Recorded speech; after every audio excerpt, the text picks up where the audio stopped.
Hey guys, so last night I had a dream that I pulled a piece of glass out of my stomach. And if you don't know, I'm a glass artist and I work with broken glass and I pull glass into really thin pieces and get splinters out of them sometimes. And so I thought that this dream must be pretty meaningful. And it took me a long time to understand, but as soon as I did, I realized, well, broken glass has been a theme of my life for the past few weeks. And I have this necklace I've been wearing all the time, and it came from a piece of broken glass that came from the weather vane of the clairvoyant doctor whose story I told in the recent videos. And so it was really scary melting this down because there was trapped air and it cracked and made glass can shatter and can hurt you and get in your eyes, especially when it's burning molten hot. And so it was scary to make the piece because I knew it had melted in a fire and had air bubbles and things trapped in it and different metals that might not be good for me to breathe in, but I made it anyway. And so it's a really incredible, meaningful piece to me, and I keep finding glass. Me and my friend found this gorgeous cobalt blue glass on his rock wall, and she's about ready to move, so I'm gonna make her a necklace out of this. And she said that blue glass was meaningful in Abraham Hicks, and I had recently turned her on to Abraham Hicks. But anyway, so I had a dream I had a piece of glass stuck in my stomach, and I've been having stomach pain in that spot, and so I pulled this piece of glass out of my stomach, and I got up this morning and found this exact piece of glass that I dreamed about on my counter, and it had been sitting all throughout the winter it somehow got dropped or something. It was sitting on my doorstep and it never made it into my studio, and so it was just sitting like waiting for me to think of it. And so I understood finally how glass is like pertains to us, how it's symbolic of us and what I'm seeing go on. And so as we're getting more and more advanced spiritually, and we're learning about like the importance of love and community and connection and just taking the time to be and to truly forgive and understand each other and to have that wordless connection that's just deeper than anything. What's keeping that from us is that we're sharp to the touch and we're abrasive to each other. And we could be like sea glass. If we were put in the right environment, then the waves and the winds and the harsh ocean life will tumble us and smooth us out into something etched and soft and beautiful. But it's aged and it loses its clarity, and it takes a really long time for this process. This is a piece of ultra rare red sea glass I found as a kid, because I was really lucky to live, my cousins lived on a Canadian island where they had thrown out their trash and they just got this insane amount of glass on the beach, and so you could find really rare colors. And this morning I was looking for this piece of glass. I couldn't remember where I put it. And so I looked in this memory box that I barely ever look in, and I'd forgotten that I put these old notes that I'd written to my husband in high school in there. And so I found this note, and it explains love. It was written to him, but I mean it to the world. I mean it to everyone now. I mean it as all-encompassing love, and this is what I know is my path, and I know that I'm just so beautifully blessed, and I was just given this sort of connection, this fire, this power of love. And it's hard to explain to people, and so let me read you this note, and I mean it to the world, and I mean it as love loses its boundaries between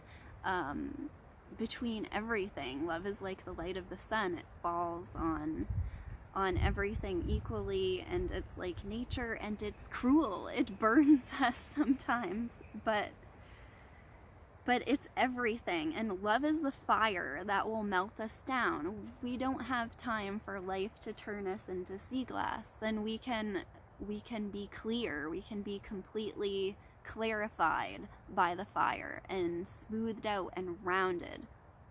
And the interesting thing about melting glass is glass wants to be round. It wants to be a perfect sphere. Now, it takes a lot of talent to turn like a marble to make something into a perfect sphere, but it naturally rounds out, just like the earth and that wholeness.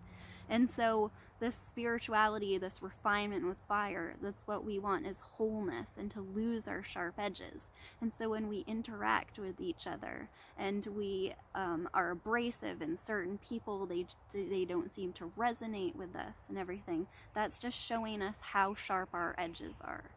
And so to constantly work with that, and to constantly, try to bring in a power, a force from within, that fire, that love, and constantly connect with that. And your meditation, your oneness, with nature. One thing I've been doing more and more is putting my awareness in my belly, breathing through my belly. And someone had written on the forum I follow that not to trust the two, not to trust what your two ears hear, the two eyes see, not to trust your two lungs, but to breathe from a deeper place, to breathe from the belly and connect with that.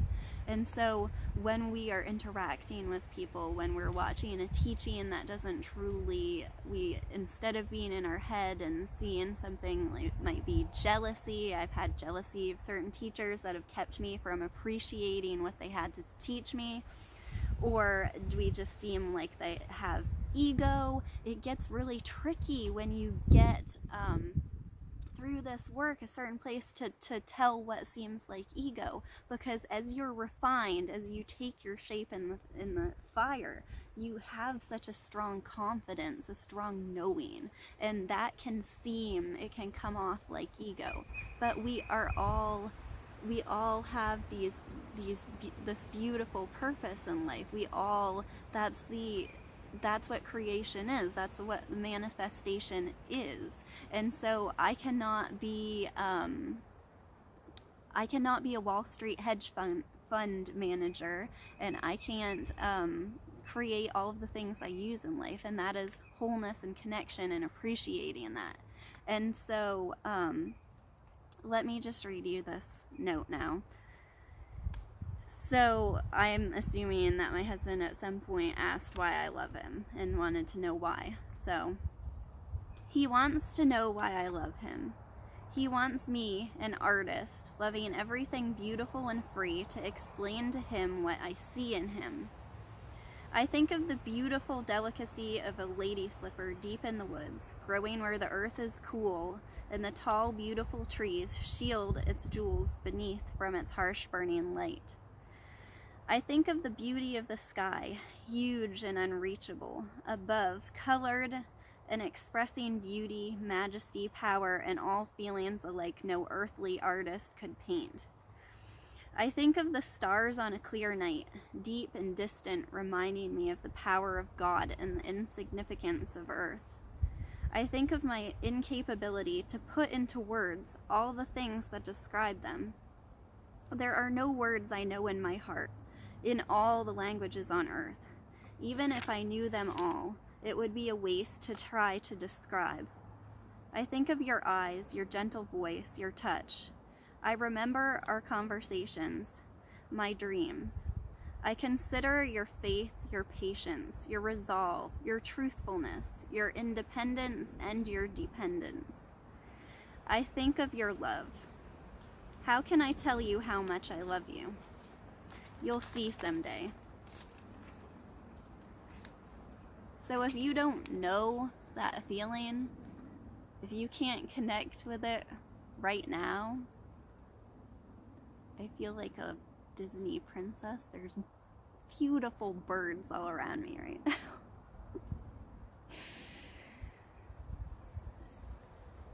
Just know that's what you are.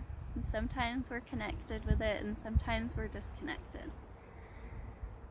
Connect with the one. And go with the things. Listen to the things that reflect that in you. And when you start to feel sharp edges from somebody, know that those sharp edges are yourself. And the more we smooth ourselves out, the more we become wearable, the more we become our true shapes, the less we notice the sharp edges in other people. And the more attention we pay to trying to be warm and to love and to help smooth those edges out rather than trying to break people more than they're already broken. And there is on this path, we look ahead. We don't look where our feet are. We don't keep our head down and stare at our feet. We look ahead. We look at what's to come. And what's to come is true, beautiful connection. If you can stand the heat, if you can stand the fire, stick with me here. And I hope to love and inspire you as much as I can transmute through technology, which is evolving with us and with our need to evolve and to connect with nature and to connect with each other and to connect to the wholeness, to the perfect round, perfect spherical as the moon, spherical as the earth, whole, encompassing your everything, your everything. Don't let the sharp edges deceive you. Don't let the cuts, don't let the blood that comes from the cuts is purifying you. As creepy as it sounds, everything, the love burns and love bites sometimes, but it's all out of love. Truly, it's out of love. Focus on the love. Focus on your breath. Focus on the one. I love you for who you are. You are perfect. Bring out your inner child. Show them your full love. See, get to know each other. Be curious about each other. Whenever we have a reaction to someone, go with curiosity. Try to find out what their history is. Almost every time I am just shocked and humbled and ashamed, though that's not self-love and you want to avoid that one, and amazed by what sort of struggles they went through. And I know that they are showing me something that I need to integrate within myself. And so we all need to smooth each other's sharp edges out together. I love you guys. Thanks for watching. Bye.